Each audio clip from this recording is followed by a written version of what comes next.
Hi అండి, welcome to my channel సంధ్యా తీరు vlogs. ఈరోజు కొంచెం స్పెషల్గా మెంతి ఆకులు వేసేసి కుడుములు ఎలా చేయాలో చూపించబోతున్నాను. చూద్దాం పదండి. ఇక్కడ మెంతి ఆకులు తీసుకున్నాను, బాగా ఫ్రెష్గా కనిపిస్తున్నాయి కదా. అండ్ నేను ఇక్కడ చపాతీ పిండి, మనం నార్మల్గా చపాతీ చేసుకుంటాం కదా, ఎలా మిక్స్ చేసుకొని పెట్టుకుంటామో అలానే ఆట మిక్స్ చేసుకోవాలి.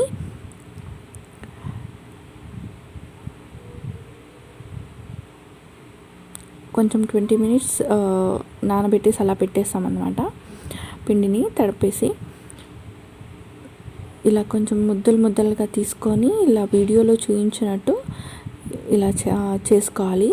పొడుగా మీకు కావాలంటే మనం కొంచెం లావుగా కూడా చేసుకోవచ్చు.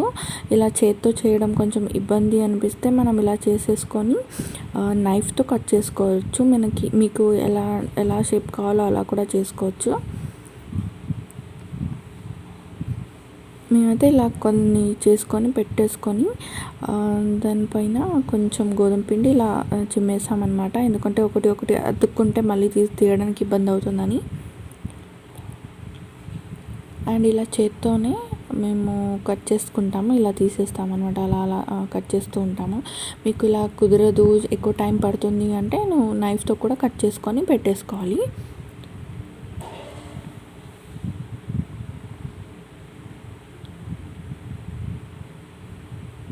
కొంచెం ఇక్కడ టైం పడుతుంది అనమాట. మనం ఇంట్లో ఒక 3-4 మెంబర్స్ ఉండి మనం చేసేస్తే తొందరగా అయిపోతుంది. ఇది చేయడానికి మాత్రమే టైం పడుతుంది, తర్వాత చూయించే ప్రాసెస్ మాత్రం ఈజీగా ఉంటుంది. ఇలా చేసేస్తే కొద్దిగా అతుక్కునమాట.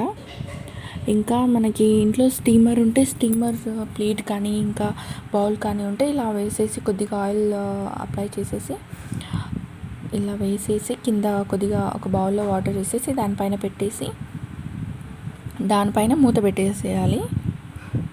ఇంకా ఒక 10 మినిట్స్ టైం పడుతుంది బాగా స్టీమ్ తీసుకోవడానికి. స్టీమ్తోనే బాయిల్ అవ్వాలి ఇవి. ఇంకా సపరేట్గా ఇవి బాయిల్ అయ్యే టైంకి మనం ఇంకా సపరేట్గా ఏం చేయాలి అంటే గ్రీన్ చిల్లీస్ని మిక్సీలో వేసుకోవాలి.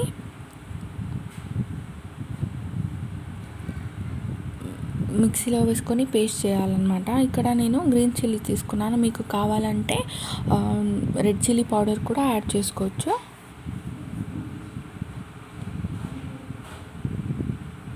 ఇక్కడ చూడండి, బాయిల్ అయ్యాయి అంటే స్టీమ్ అయిపోయాయి. ఎంత బాగా ఉడికాయో.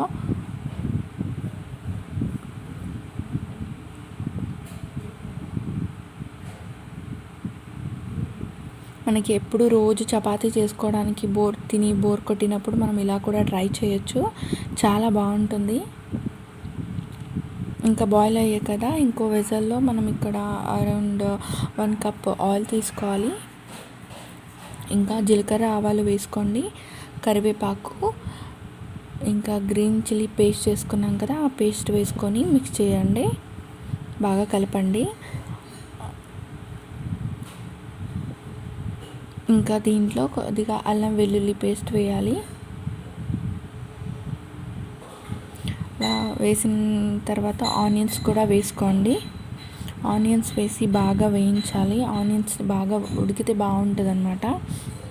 ఆయిల్లోనే వేగాలి బాగా.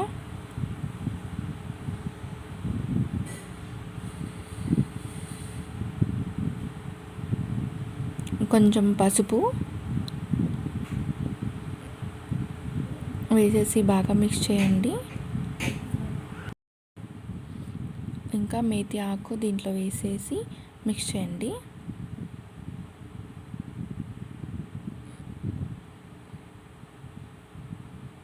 బాగా దగ్గరికి అయిపోయింది కదా, ఇలా మిక్స్ చేసుకొని కొద్దిగా ఉడికిన తర్వాత మనం స్టీమ్ చేసి పెట్టుకున్న గోధుమ పిండితో చేసుకున్న కుడుముల్ని దీంట్లో వేయాలి. అది వేసిన తర్వాత కూడా సాల్ట్ వేసుకోవచ్చు, కాకపోతే బాగా మిక్స్ అవ్వదు కాబట్టి ఇప్పుడే సాల్ట్ వేసుకున్నాను. మీకు కావాలంటే కొద్దిగా గరం మసాలా కూడా యాడ్ చేయొచ్చు. ఇక్కడ నేను గరం మసాలా ఏం యాడ్ చేయలేదు. సో కొద్దిగా ఉడికించుకున్న కుడుముల్ని దీంట్లో వేసేసి మిక్స్ చేసుకున్నాను. అంతే అండి, చాలా సింపుల్, చాలా టేస్టీగా కూడా ఉంటుంది, కొంచెం వేరేగా కూడా ఉంటుంది. ఎప్పుడైనా మనం ఈజీగా చేసుకోవచ్చు. ఇలా వేరే బౌల్లో వేసుకొని హాట్గా సర్వ్ చేసుకోవడమే. అండ్ దీనికి మీరు కావాలంటే గీ అంటే నెయ్యి కూడా వేసుకొని తినండి. హాట్గా ఉన్నప్పుడు నెయ్యి వేసుకొని తింటే ఇంకా చాలా బాగుంటుంది. మీరు కూడా ట్రై చేయండి. ట్రై చేసి కమెంట్ సెక్షన్లో పెట్టండి. Thank you. బాయ్.